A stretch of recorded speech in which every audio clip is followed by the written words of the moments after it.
I'm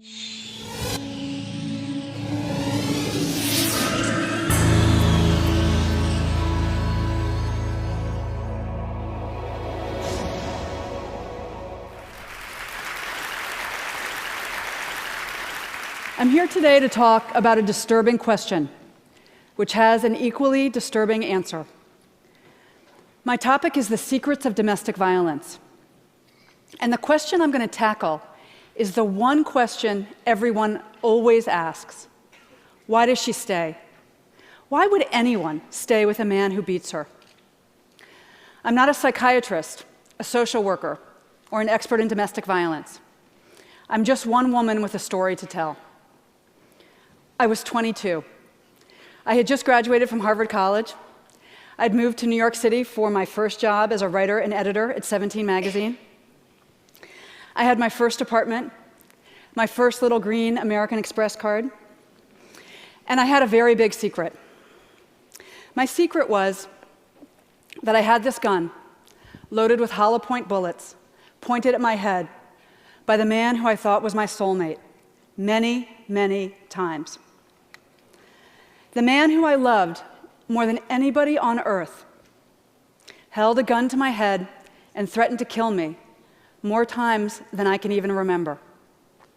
I'm here to tell you the story of crazy love, a psychological trap disguised as love, one that millions of women and even a few men fall into every year.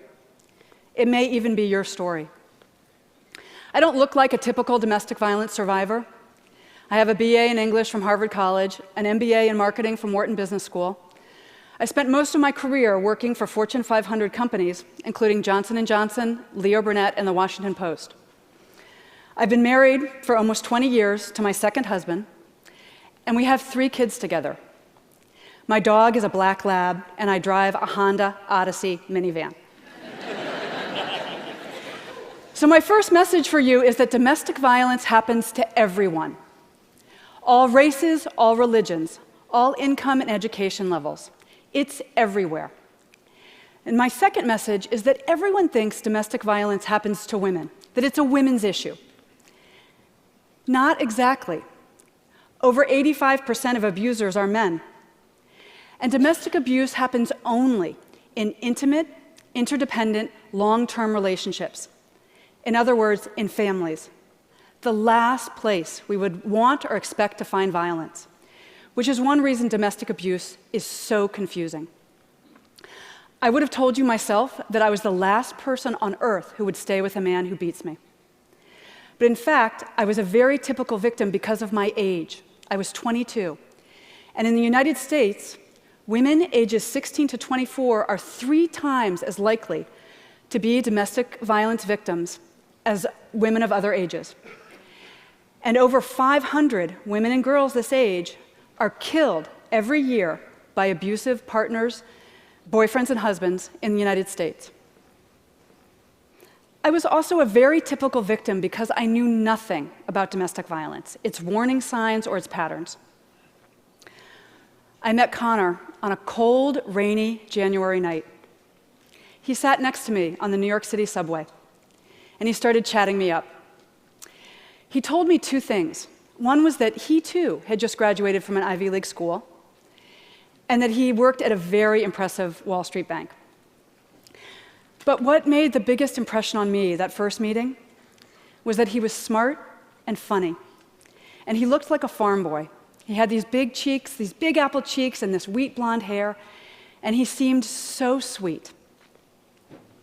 One of the smartest things Connor did from the very beginning was to create the illusion that I was the dominant partner in the relationship.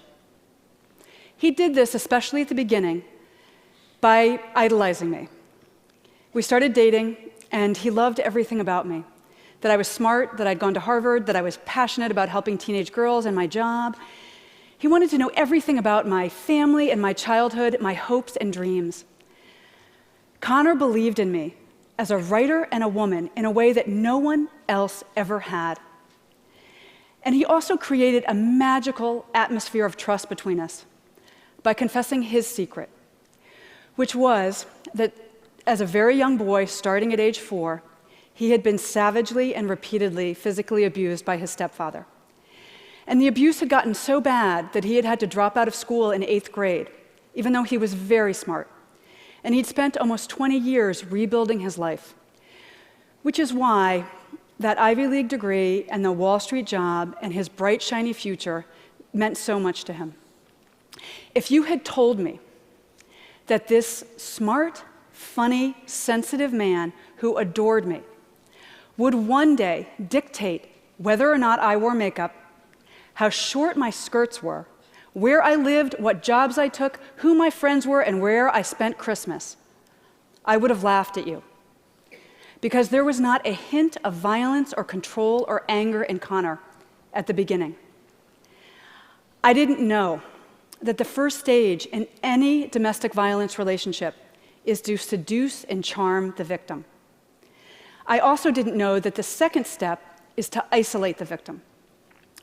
Now, Connor did not come home one day and announce, hey, all this Romeo and Juliet stuff has been great, but I need to move into the next phase where I isolate you and I abuse you. So I need to get you out of this apartment where the neighbors can hear you scream and out of this city where you have friends and family and coworkers who can see the bruises. Instead, Connor came home one Friday evening, and he told me that he had quit his job that day, his dream job. And he said that he had quit his job because of me, because I had made him feel so safe and loved that he didn't need to prove himself on Wall Street anymore. And he just wanted to get out of the city and away from his abusive, dysfunctional family and move to a tiny town in New England where he could start his life over with me by his side. Now, the last thing I wanted to do was leave New York and my dream job. But I thought you made sacrifices for your soulmate. So I agreed, and I quit my job, and Connor and I left Manhattan together. I had no idea I was falling into crazy love, that I was walking headfirst into a carefully laid physical, financial, and psychological trap. The next step in the domestic violence pattern is to introduce the threat of violence and see how she reacts. And here's where those guns come in. As soon as we moved to New England, that place where Connor was supposed to feel so safe, he bought 3 guns. He kept one in the glove compartment of our car. He kept one under the pillows on our bed. And the third one he kept in his pocket at all times. And he said that he needed those guns because of the trauma he'd experienced as a young boy. He needed them to feel protected. But those guns were really a message for me. And even though he hadn't raised a hand to me, my life was already in grave danger every minute of every day. Connor first physically attacked me 5 days before our wedding. It was 7 a.m. I still had on my nightgown. I was working on my computer trying to finish a freelance writing assignment, and I got frustrated. And Connor used my anger as an excuse to put both of his hands around my neck and to squeeze so tightly that I could not breathe or scream. And he used the chokehold to hit my head repeatedly against the wall. 5 days later, the 10 bruises on my neck had just faded. And I put on my mother's wedding dress, and I married him. Despite what had happened, I was sure we were going to live happily ever after. Because I loved him, and he loved me so much. And he was very, very sorry. He had just been really stressed out by the wedding and by becoming a family with me. It was an isolated incident, and he was never going to hurt me again. It happened twice more on the honeymoon. The first time, I was driving to find a secret beach, and I got lost. And he punched me in the side of my head so hard that the other side of my head repeatedly hit the driver's side window. And then a few days later, driving home from our honeymoon, he got frustrated by traffic, and he threw a cold Big Mac in my face. Connor proceeded to beat me once or twice a week for the next 2.5 years of our marriage. I was mistaken in thinking that I was unique and alone in this situation. 1 in 3 American women experiences domestic violence or stalking at some point in her life. And the CDC reports that 15 million children are abused every year. 15 million. So actually, I was in very good company. Back to my question. Why did I stay? The answer is easy. I didn't know he was abusing me. Even though he held those loaded guns to my head, pushed me downstairs, threatened to kill our dog, pulled the key out of the car ignition as I drove down the highway, poured coffee grinds on my head as I dressed for a job interview. I never once thought of myself as a battered wife. Instead, I was a very strong woman in love with a deeply troubled man, and I was the only person on earth who could help Connor face his demons. The other question everybody asks is, why doesn't she just leave? Why didn't I walk out? I could have left any time. To me, this is the saddest and most painful question that people ask, because we victims know something you usually don't. It's incredibly dangerous to leave an abuser, because the final step in the domestic violence pattern is kill her. Over 70% of domestic violence murders happen after the victim has ended the relationship, after she's gotten out, because then the abuser has nothing left to lose. Other outcomes include long-term stalking, even after the abuser remarries, denial of financial resources, and manipulation of the family court system to terrify the victim and her children, who are regularly forced by family court judges to spend unsupervised time with the man who beat their mother. And still we ask, why doesn't she just leave? I was able to leave because of one final sadistic beating that broke through my denial. I realized that the man who I loved so much was going to kill me if I let him. So I broke the silence. I told everyone. The police, my neighbors, my friends and family, total strangers. And I'm here today because you all helped me. We tend to stereotype victims as grisly headlines, self-destructive women, damaged goods.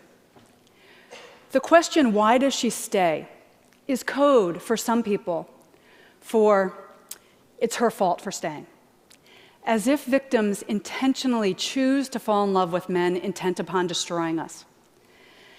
But since publishing Crazy Love, I have heard hundreds of stories from men and women who also got out, who learned an invaluable life lesson from what happened, and who rebuilt lives, joyous, happy lives, as employees, wives, and mothers, lives completely free of violence. Like me, because it turns out that I'm actually a very typical domestic violence victim and a typical domestic violence survivor. I remarried a kind and gentle man. We have those 3 kids. I have that black lab, and I have that minivan. What I will never have again, ever, is a loaded gun held to my head by someone who says that he loves me. Now, right now, maybe you're thinking, wow, this is fascinating. Or, wow, how stupid was she? But this whole time, I've actually been talking about you. I promise you, there are several people listening to me right now who are currently being abused, or who were abused as children, or who are abusers themselves. Abuse could be affecting your daughter, your sister, your best friend right now. I was able to end my own crazy love story by breaking the silence. I'm still breaking the silence today. It's my way of helping other victims. And it's my final request of you. Talk about what you heard here. Abuse thrives only in silence. You have the power to end domestic violence simply by shining a spotlight on it. We victims need everyone. We need every one of you to understand the secrets of domestic violence. Show abuse the light of day by talking about it with your children, your coworkers, your friends and family. Recast survivors as wonderful, lovable people with full futures. Recognize the early signs of violence and conscientiously intervene, de-escalate it, show victims a safe way out. Together, we can make our beds, our dinner tables, and our families the safe and peaceful oases they should be. Thank you.